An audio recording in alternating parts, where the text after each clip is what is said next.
This channel does not promote any violent, harmful, or illegal activities. All content provided by this channel is meant for an educational purpose only. 2008 সালে 26শে নভেম্বরের রাত এক রক্তাক্ত ইতিহাসের সাক্ষী বাণিজ্য নগরী মুম্বাই। পাকিস্তানি জঙ্গিদের একের পর এক হামলায় কেঁপে উঠেছিল গোটা শহর। আর সেই রাতেই মুম্বাইয়ের ঐতিহ্যবাহী তাজমহল প্যালেস হোটেলে ছিলেন শিল্পপতি গৌতম আদানি। অল্পের জন্য প্রাণে বেঁচে গিয়েছিলেন তিনি। সেই রাতে আদানির সঙ্গে তাজ হোটেলে ছিলেন দুবাই পোর্টসের সিইও মোহাম্মদ শরাফ ও আরও কয়েকজন। তারা সেখানে গিয়েছিলেন ডিনার করতে। খাওয়া শেষ হলে বিল মিটিয়ে উঠেই যেতেন তারা। কিন্তু একেই হয়তো বলে ভাগ্যের খেলা।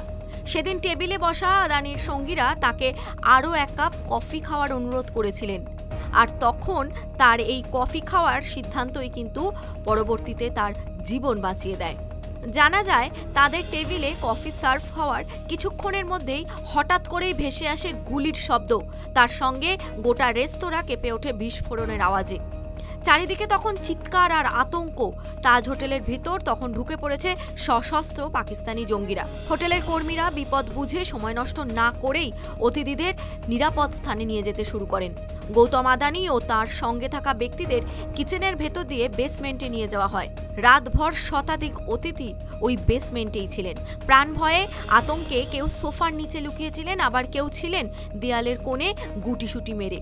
সেই রাতের ভয়াবহ অভিজ্ঞতা স্মরণ করে গৌতম আদানি পরে বলেন, সেদিন যদি বেরিয়ে পড়তাম তাহলে নিশ্চিত ওই আক্রমণের মধ্যেই পড়ে যেতাম।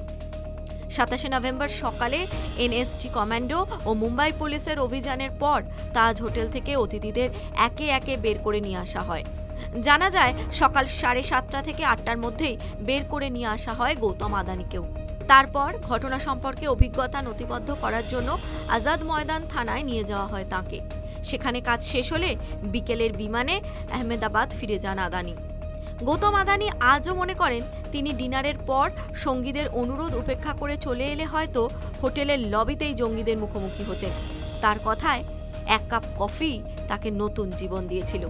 টিভি9 বাংলা ডিজিটাল।